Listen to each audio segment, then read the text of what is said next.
Am I the a-hole for being honest with my cousin? I have two cousins from my Aunt Jane.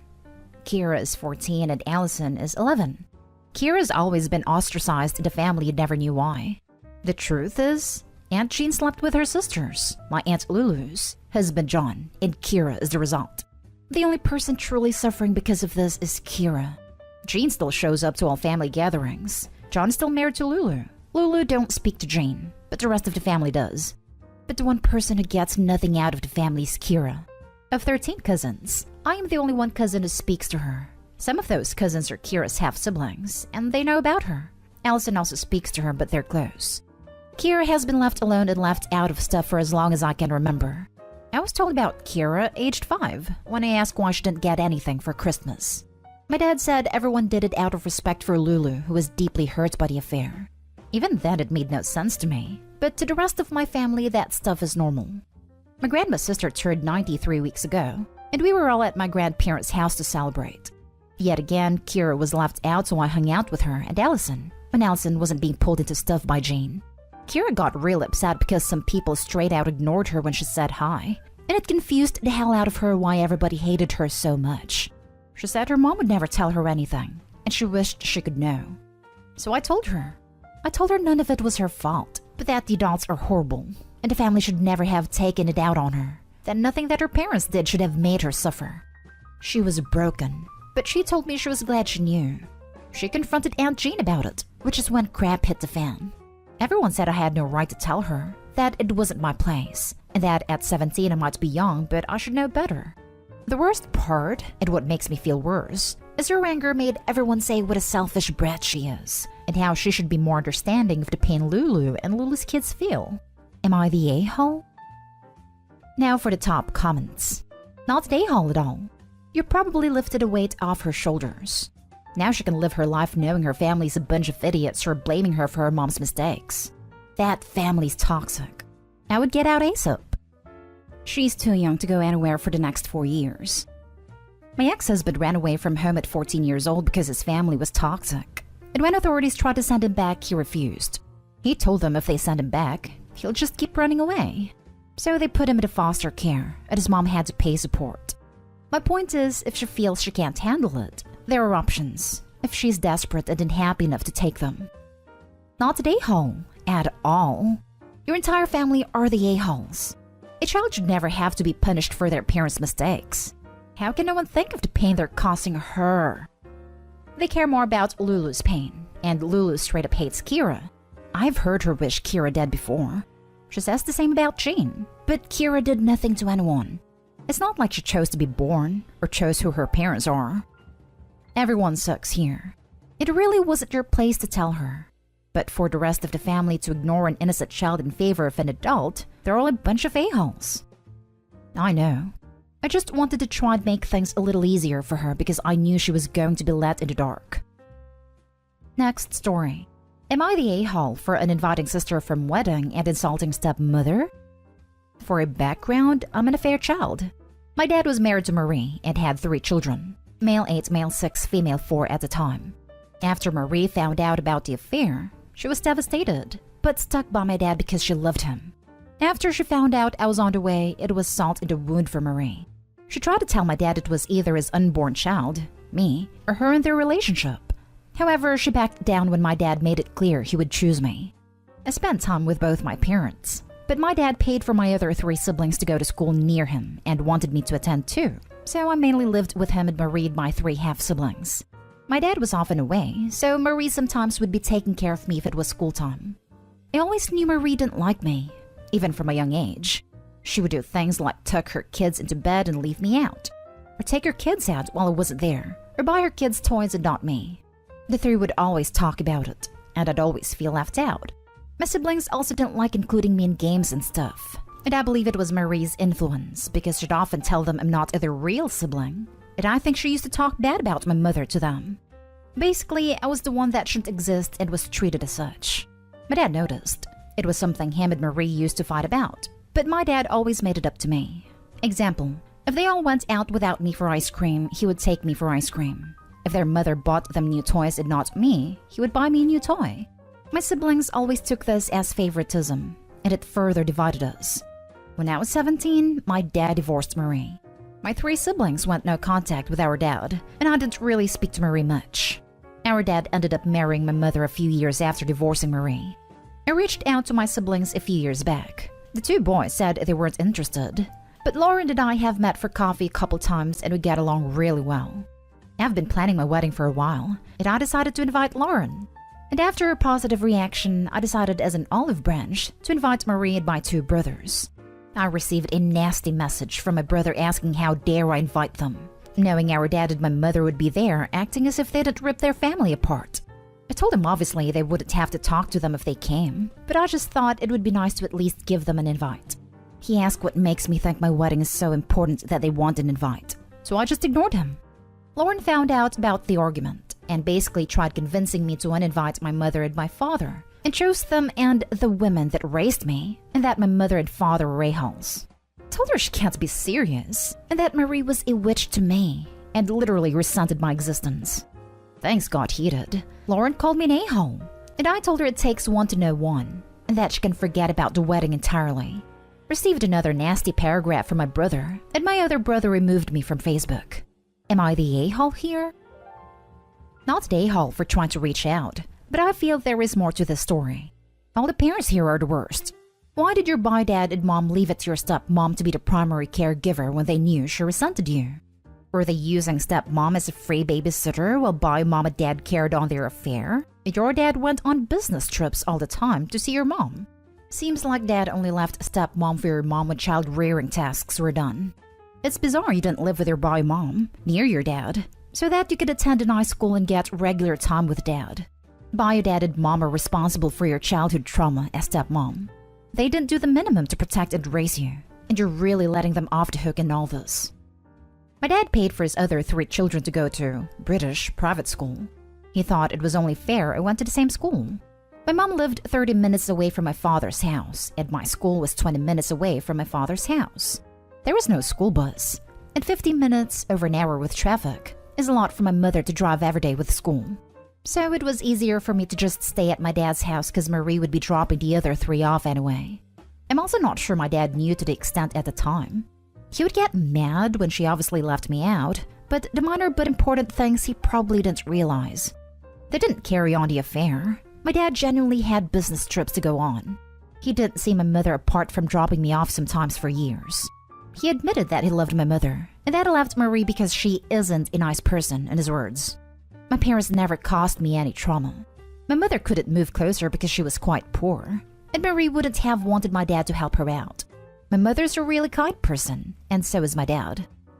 Okay, but the responsible and natural thing would have been for your mom to move close to your school and be your primary caregiver. Your stepmom wasn't happy about raising you, but she did it. So I don't see how she could have stopped your dad from financially helping your mom if he really wanted to. Seems like he was doing whatever suited him best regardless of how it affected others. In your original post, you indicate that your dad did know about the problems and that he tried to make it up to you by buying you things. So I think you need to be honest with yourself about his role in your difficult childhood. I'm just saying you have one perspective on this, and if you're not interested in considering the other side, then you should probably just leave stepmom and half-siblings alone. Everyone had a rough go, and the one most to blame is your dad. You posted here for an objective perspective, and based on the info given, your dad is not a nice person. He is a terrible husband and father who ruined a lot of lives with his selfishness. Next story is titled, Am I the a-hole for telling my sister-in-law I'm not her late sister and she needs to see a therapist? My 19 female sister-in-law's 27 little sister passed away 3 years ago. Though she said she already grieved her death, I think otherwise. She likes to compare anything I do to what her sister did. And sure, 1 or 2 things I'm sure we did alike, but she's taken as far as comparing almost everything I do. The subjects I took in high school, sports I've played, colors I like, the way I decorate my room, even snacks/food I like the way I eat. I've told her, as nicely as I can, if she could let up comparing me to her late sister all the time, because it sort of weirded me out. She did not. When she still continued to do it, I talked to my sister, her wife, and told her to ask her to stop. She didn't. Everyone calls me overdramatic and said I should let her continue as she clearly sees me as a little sister, and that is normal behavior. She's been a lot worse lately since my boyfriend has been over more. She'll make comments like, "My parents would have never allowed my sister to have a boyfriend in her room or spend a night." Or, "You're lucky your boyfriend isn't around me or I'd kick him out." Yesterday, I asked my mom if my boyfriend could stay for dinner, which usually means he'll spend a night too. And she said yeah. Sister-in-law overheard and got mad.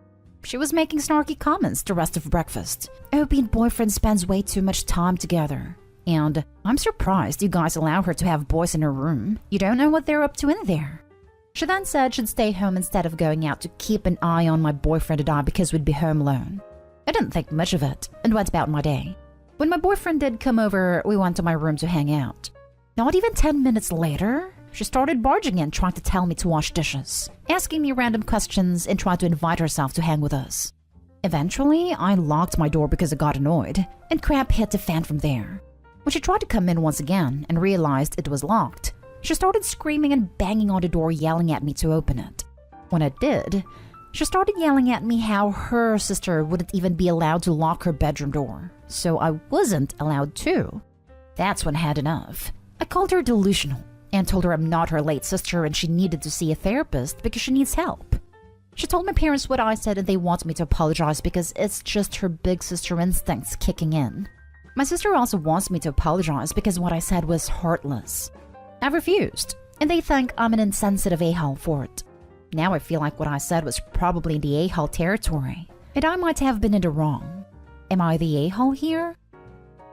Now for the top comments. Not the a-hole. She does need to see a therapist. Not the a-hole. That's really messed up of her. And you're correct. She does need some therapy or counseling. It doesn't sound like anyone is giving her a neutral perspective here, and just enabling her to project her late sister on you. Is there anyone in your corner, Opie? A relative or a trusted authority figure?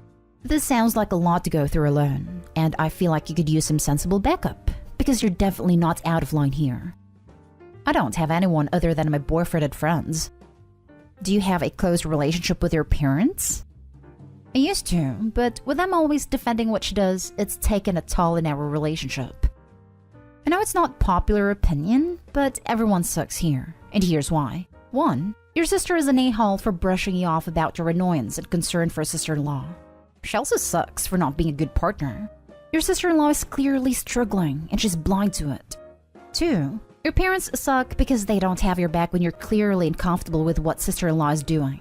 3. You're a soft a-hole just because of how you said she needs help. In heat of the argument, when you tell someone they need therapy, to onlookers and a person on the receiving end, it sounds like an insult rather than concern. Edit. Is it common to get mixed answers? Like, a lot of comments are saying not the a-hole, but in private messages, I'm being told everyone sucks here / you're the a-hole. I'm confused. I'm also being told I was harsh and should apologize, along with being told my reaction was fine and I don't owe an apology. I'm so confused. Do the private messages even count? Maybe they're trolls. I don't know. I keep commenting to people, but I realize not everyone is going to see my replies. I did move out and had to move back because my apartment complex burned down. I'm back on the road to moving out and hope to by December. I know I need to get away, and I'm trying. Now for the last story. Am I the a-hole for telling my adoptive sister that she's not entitled to anything our grandmother left behind? My sister, Lara, 27 female, was adopted by our parents at 12 years old. She really never bonded to our parents. Lara attended therapy, and my parents showered her with love and attention, but they never managed to have a close relationship. I, 24 male, was the only one with whom Lara was able to open up to. My grandmother, 87 female, was also very fond of Lara. However, she always rejected her affections, and on many occasions, she was rude to my grandmother. Lara went to college, fully paid for by my parents, at 18, and moved away from home. Her housing and transportation was paid for by our parents as well. When she graduated at 22, she cut off all contact with our family. We later found out that her adoptive family contacted her a little after she turned 18, and they kept in touch for the 4 years of college. Lara waited for my parents to finish paying for her university to move in with her biological parents. Obviously, my parents were devastated. With a lot of effort, they managed to get out of their sadness, and life went back to being normal, and we haven't heard from Lara in 5 years. My grandmother recently passed away, and she left an inheritance and will. Somehow, Lara found out about my grandmother's death and appeared at the meeting where the will was to be read. The commotion was so great that the reading of the will was postponed. That happened last week. Lara left her contact information with my grandmother's attorney. Today was the reading of my grandma's will, and Lara was there, since she is still legally the daughter of my parents, and the lawyer did not want to read my grandmother's will without her. My grandma left Lara one of her rings of average value and an amount of approximately $10. Compared to what she left me or my cousins, it's nothing. Lara was furious. She threw a tantrum and said that surely my parents had manipulated my grandmother to make me leave nothing for her. At this point, my dad was crying. I got angry, and I told her that she had no right to anything that my grandmother left, because she was the one who cut off contact, not us. I also called her some not very pretty names. Lara called me an a-hole and left the place. Now my mother is mad at me because she thinks this was our chance to talk to Lara again and reestablish a relationship with her, and that I ruined that opportunity. Not the a-hole. Also, your parents are wrong. Lara wasn't there to reconnect. She was only there for the money. Opie's mom is absolutely blinded by her own desperation in order not to see the glaring sign Lara's holding that says, "I still don't care about any of you." It's absolutely crazy to me. Lara almost spent more time out of Opie's life than in it. From 12 to 18, they had regular contact. The next to nothing from 18 to 22, and no contact for the last 5 years. Not the a-hole. Lara went off and cut contact for 5 years after your parents finished paying off her university fees. And now she's throwing a tantrum because she thinks she's entitled to your deceased grandmother's stuff? She's entitled and sounds like a giant a-hole. She did you a favor when she cut contact, and she should have stayed away. Your parents are still grieving. And Lara was a massive a-hole to show up when they were grieving the loss of your grandmother and potentially try to take advantage of that emotional state.